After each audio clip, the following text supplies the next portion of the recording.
Every team, every topic, everywhere. This is Believe.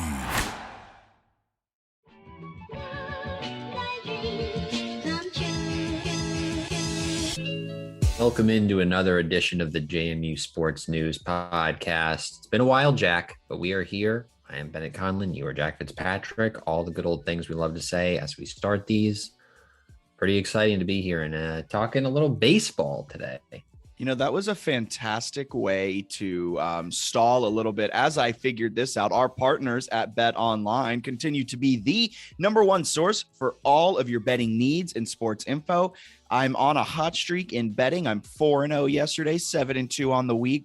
Tail me for all my MLB picks. Find all of the latest odds, news, and sports developments, including this year's basketball championship finals. I guess legally they're not allowed to say NBA finals. The NHL Hockey Conference Finals. They're also in the Stanley Cup now. Major League Baseball, the latest fighting news, and even next season's early NFL futures. I'm going to give you guys a little bit of information.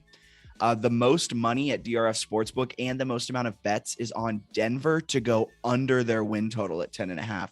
So head to the website or use your mobile device to sign up today to receive your 50% welcome bonus on your first deposit.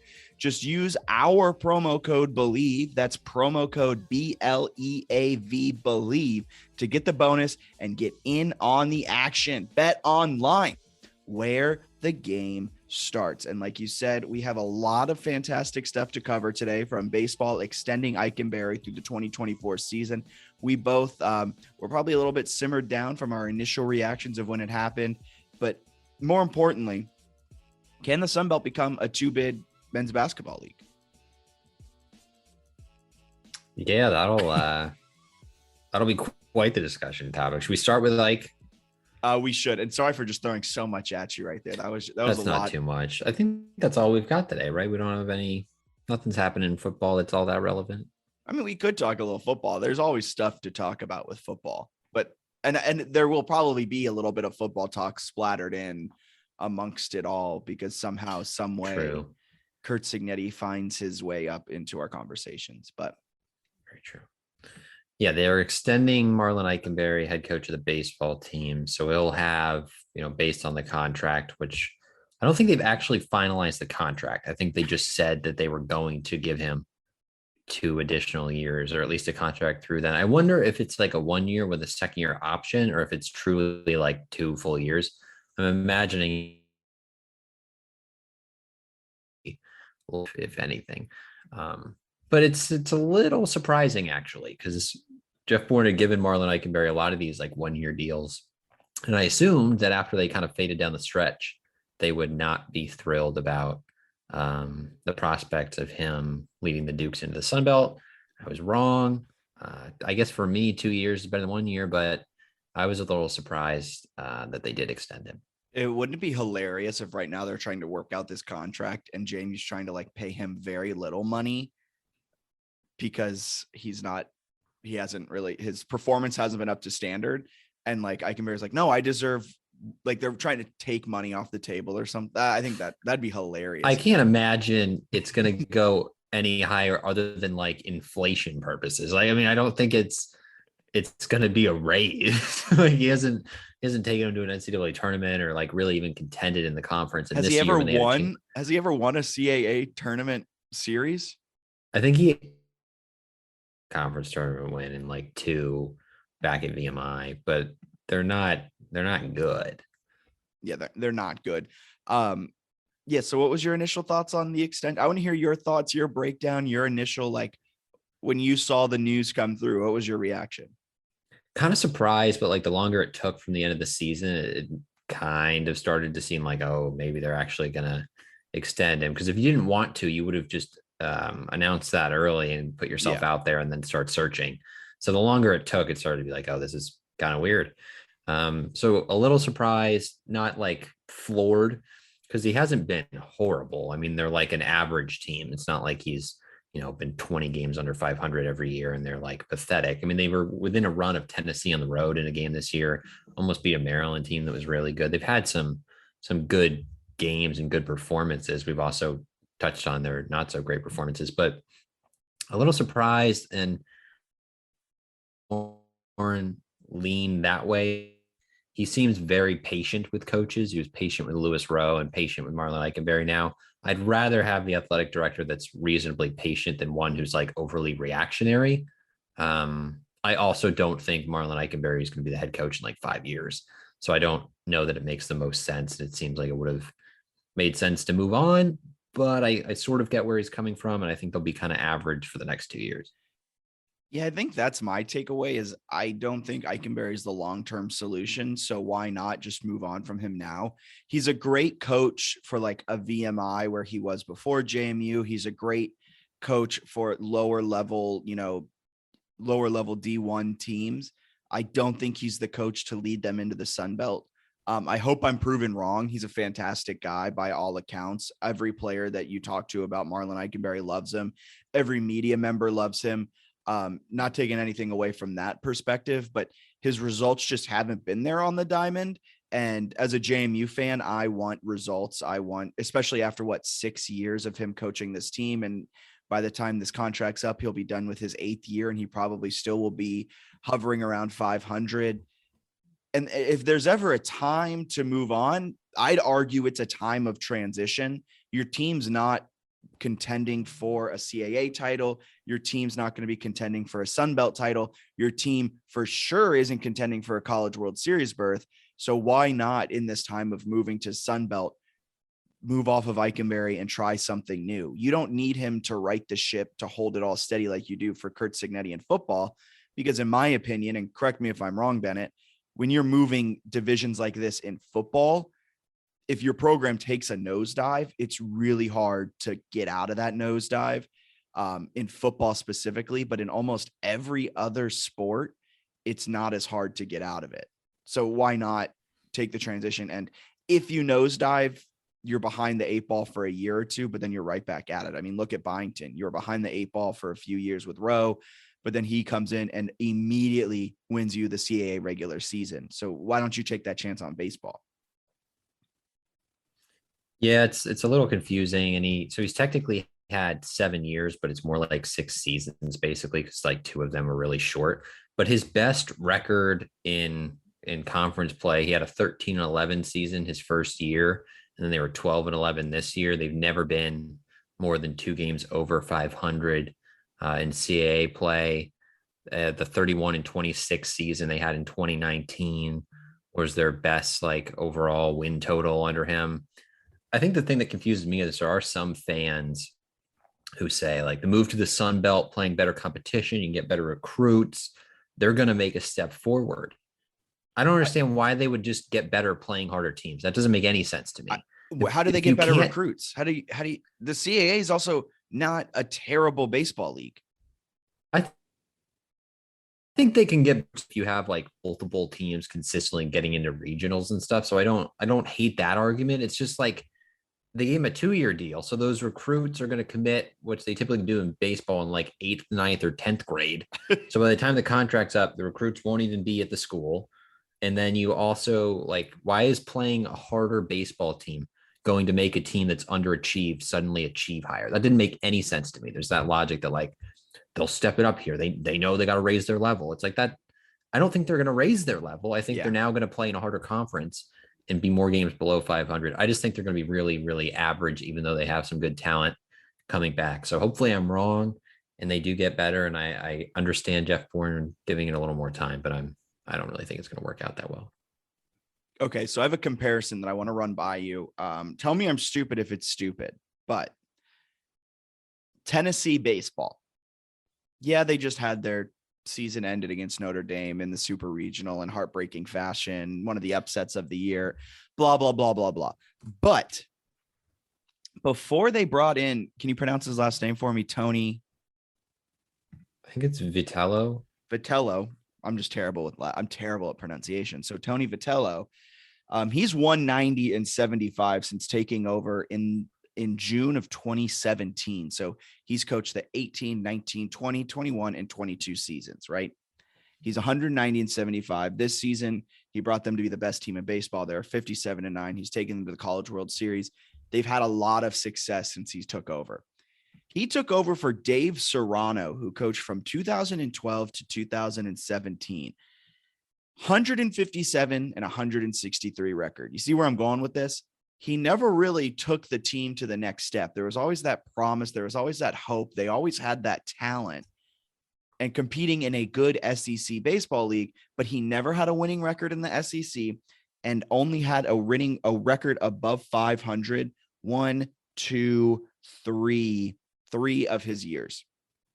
He resigns, quote unquote, resigns. And then they hire Tony Vitello, and Tony Vitello makes them the best team in the nation. So that's all I have to say. Sometimes it's okay to move on from someone who has the promise of hope. Yeah, I think I mean, there's a pretty good argument they could get a better coach and be better. I mean, I don't think they're going to be Tennessee, but I hear what you're saying about like, no, they'll never be Tennessee. And yeah, that comparison's on the complete other end of the spectrum. Tennessee has money. They have the high end facility. They have all of that. That's the end of the spectrum, but it just shows that like, it's a program that was underachieving with about a 500 record coach. They move off. He quote unquote resigns. They move off of him. They kind of make us, he was an assistant, he had a couple stops, and they hire Tony Vitello and they take off and they become this great team. Yeah, it seemed like after a certain amount of time, they were kind of sick. It's kind of the question, when is long enough to be like, hey, we think we can be better at baseball and it's a worthwhile investment? Because right now it doesn't seem like they're in a direction where they're going to like make a regional or be hosting a regional or hosting a super regional. Yeah. Because that almost seems more doable in baseball, because there is like more respect in data and all these things for mid-major teams. Whereas in softball, JMU was like running the table in the CAA, and people were like, I don't know.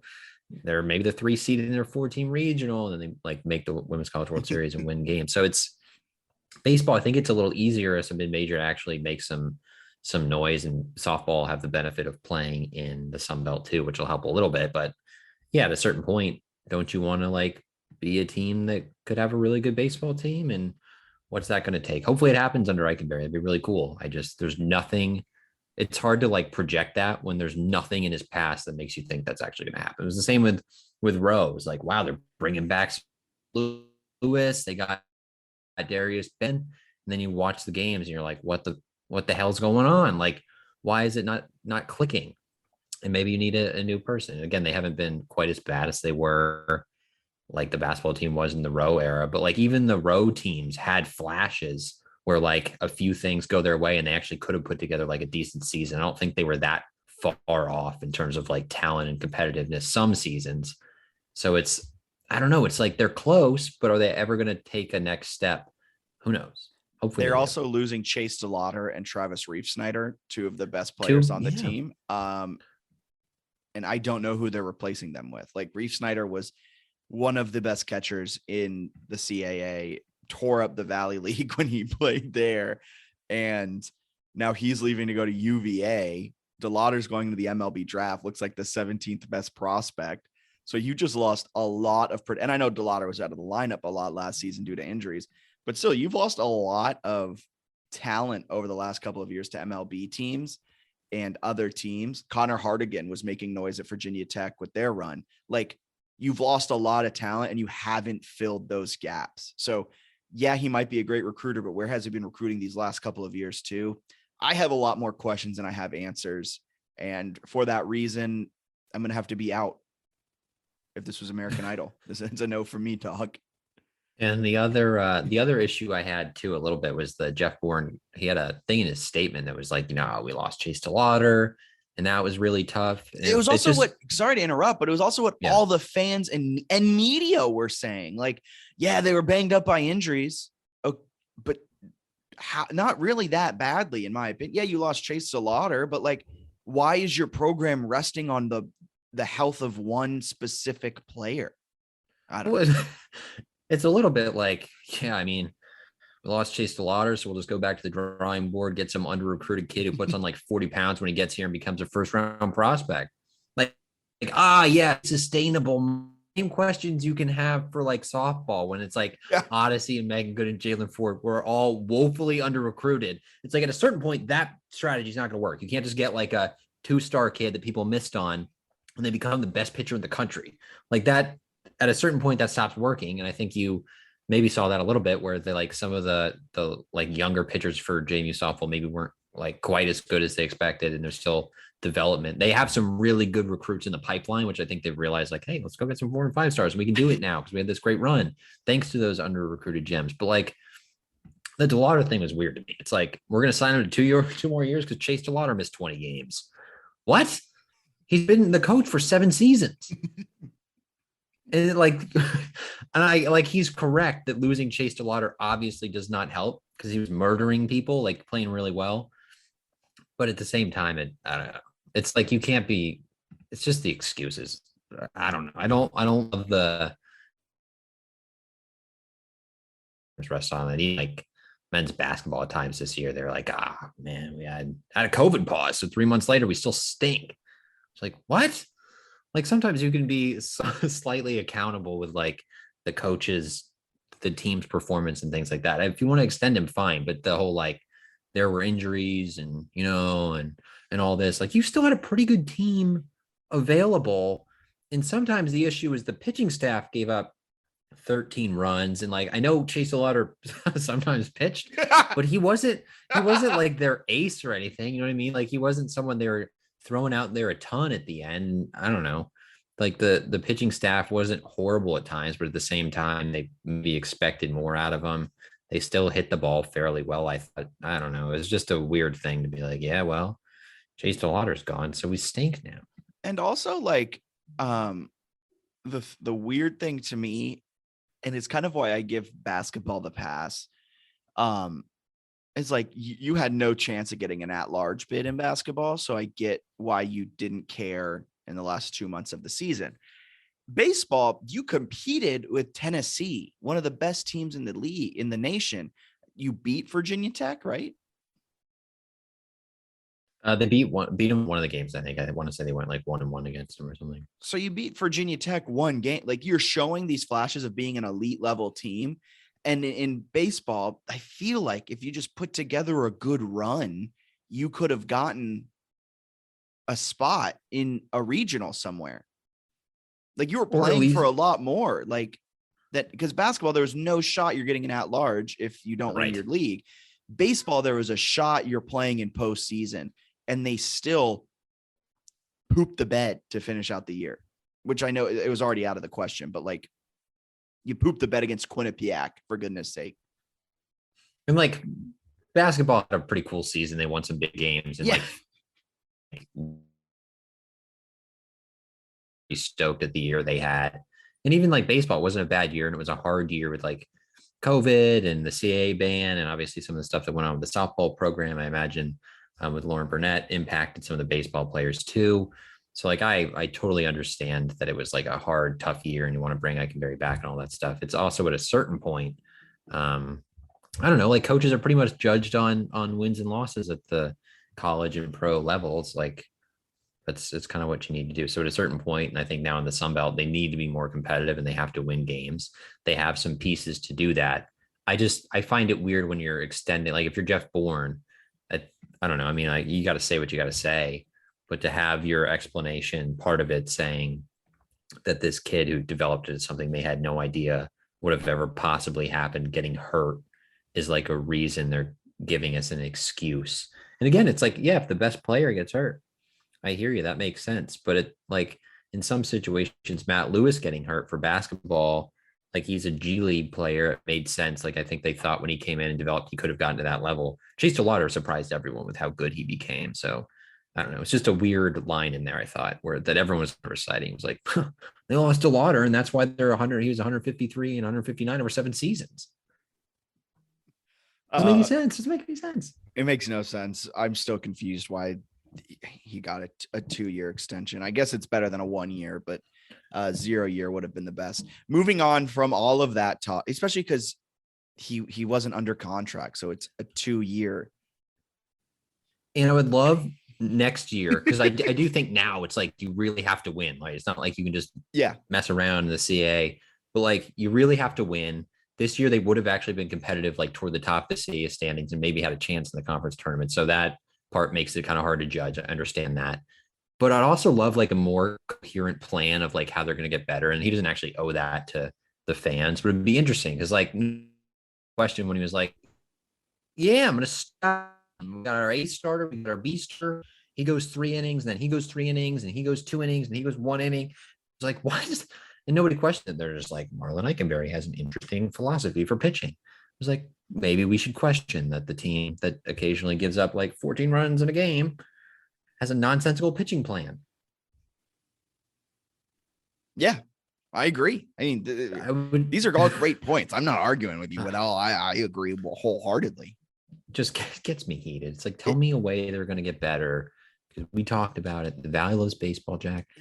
They should be good at baseball. It also, I wish, and I'm not trying to point the fingers at the Harrisonburg media by any means, but like point all your fingers. I just wish they asked harder questions and they were not meaner to him, but like put the microscope on him a little bit harder, because it feels like they let him off the hook where they're just like, yeah, his pitching philosophy is interesting. Ask him, why are you doing that? And after you allow 13 runs, what's going on with your pitching staff? Like, is it your philosophy?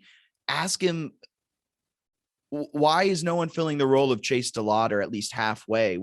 Why'd you lose Reefs? Like all of these things, I just want the microscope put on him a little bit harder.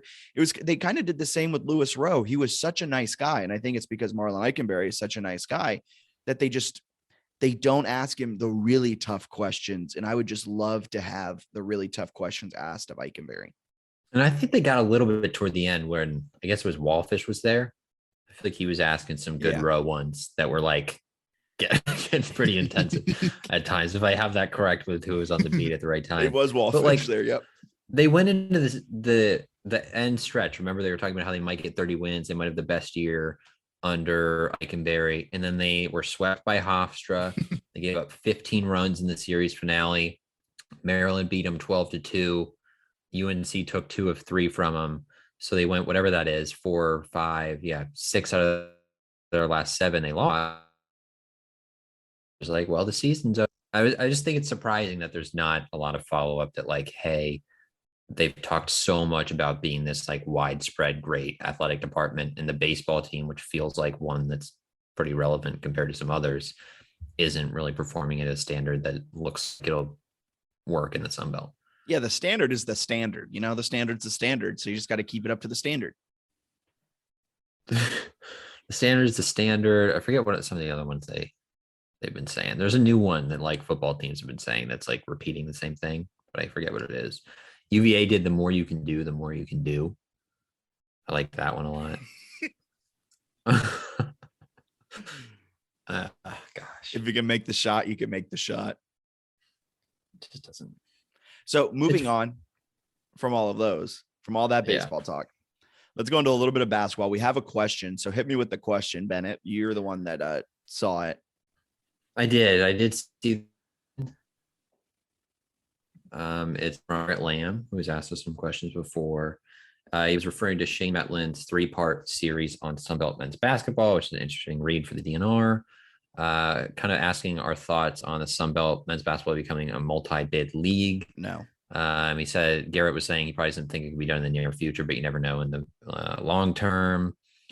I do. And he said it won't ever happen. He was saying, I'm sure it'll be a big difference in the league trying to improve its stock, or at least there's a league that is trying to improve its stock, where like the Sun Belt had people in the articles addressing it, whereas like the CAA probably would just be like, I don't know, we show up, we play basketball sometimes. If fans show up, great.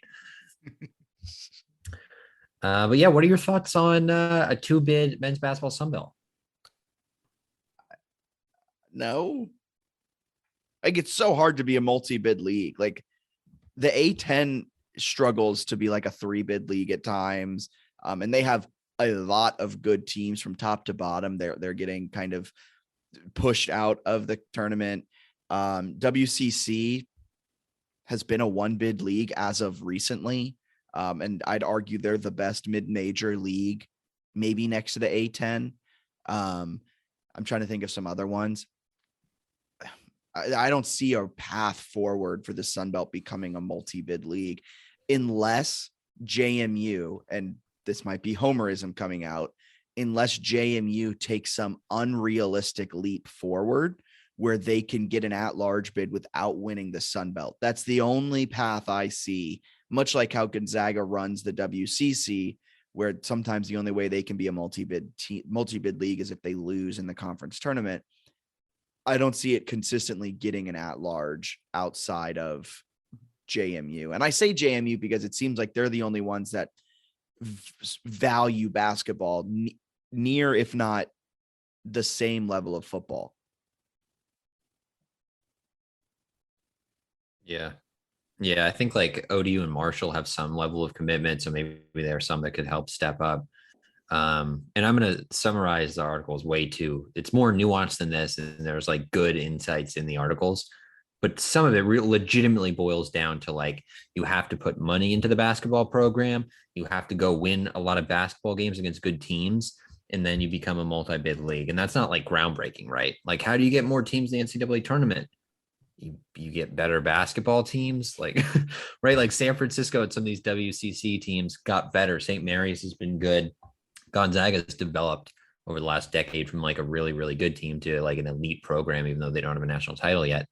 So how do you like become a multi-bid league? You have to have like a little more depth in the conference. Yeah. And then the top has to be really, really good because you have some other leagues that occasionally have two teams. What is it?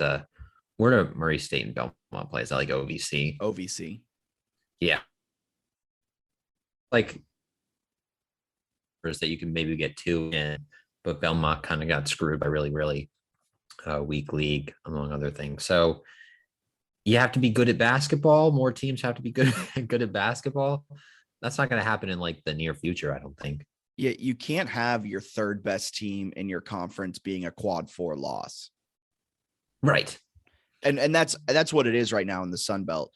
And I also say JMU, I'm trying to defend my homerism here because I feel like JMU, maybe even ODU and Marshall, they're capable of scheduling like a Maryland, a Virginia Tech, a UVA, UNC, a Wake Forest at times, a Duke more consistently than some other schools. I mean, maybe even App State, but it seems like JMU wants to do that. We've seen them schedule UVA just past year. They schedule Mason almost every year. Like they're willing to go out and take on bigger non-con games.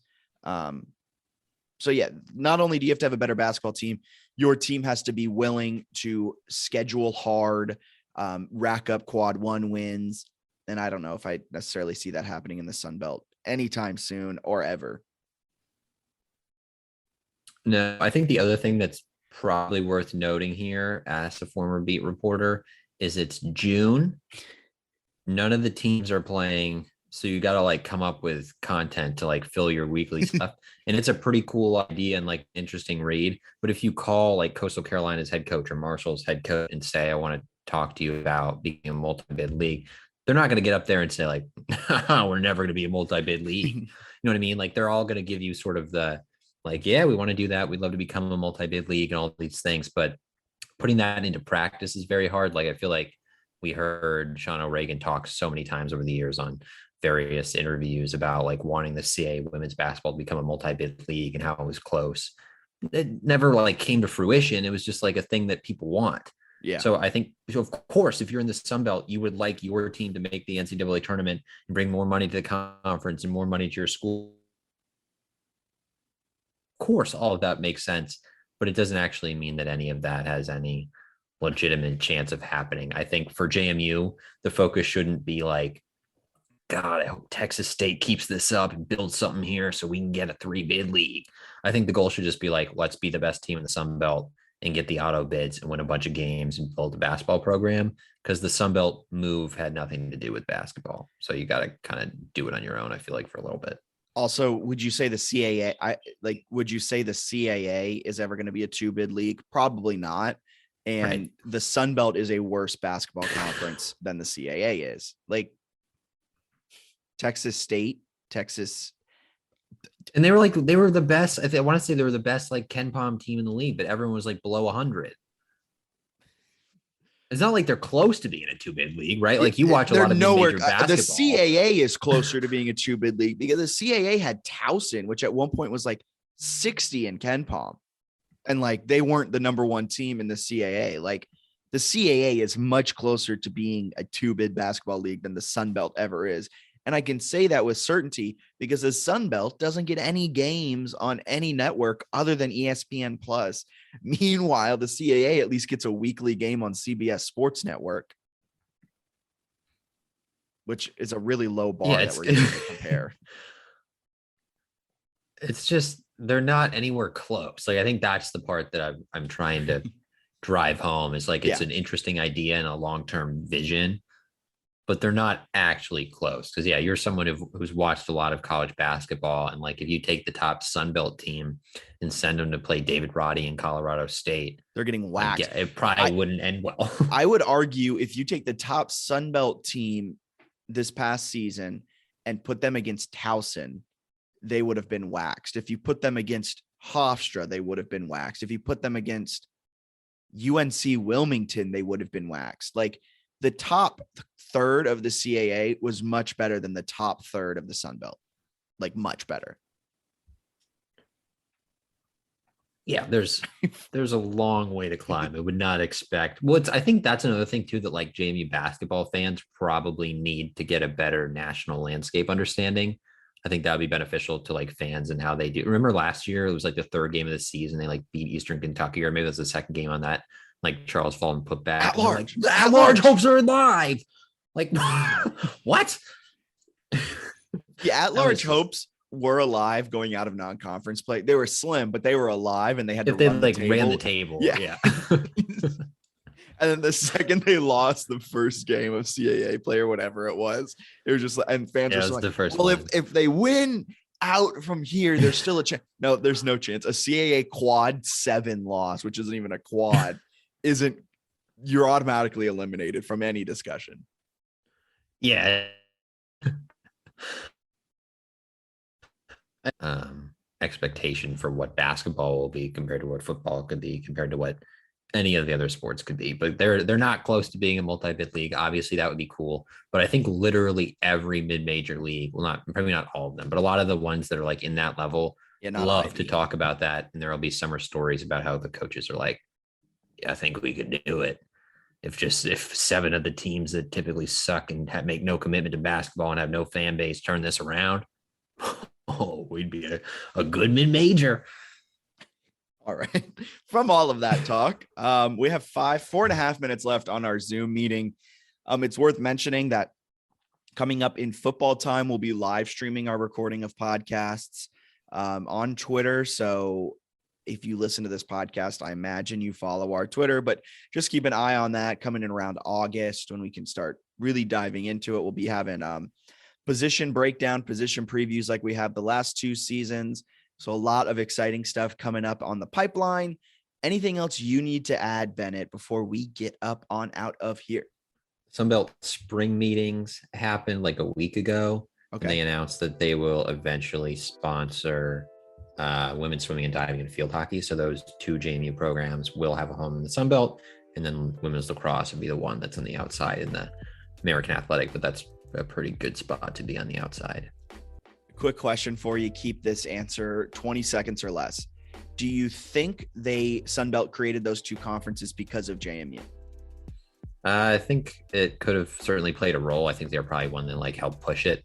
And they added beach volleyball. Don't know who was pushing that one, but it'd be sick if JMU got a beach volleyball team. I have 4 years of eligibility. I think it definitely helps that they're adding some programs that probably have those already. Yeah. Perfect. For Bennett Conlon, my name is Jack Fitzpatrick. Thank you guys for tuning in to the DU Wrong podcast, to the JMU Sports News Podcast presented by Bet Online. Have a wonderful rest of your day. See ya.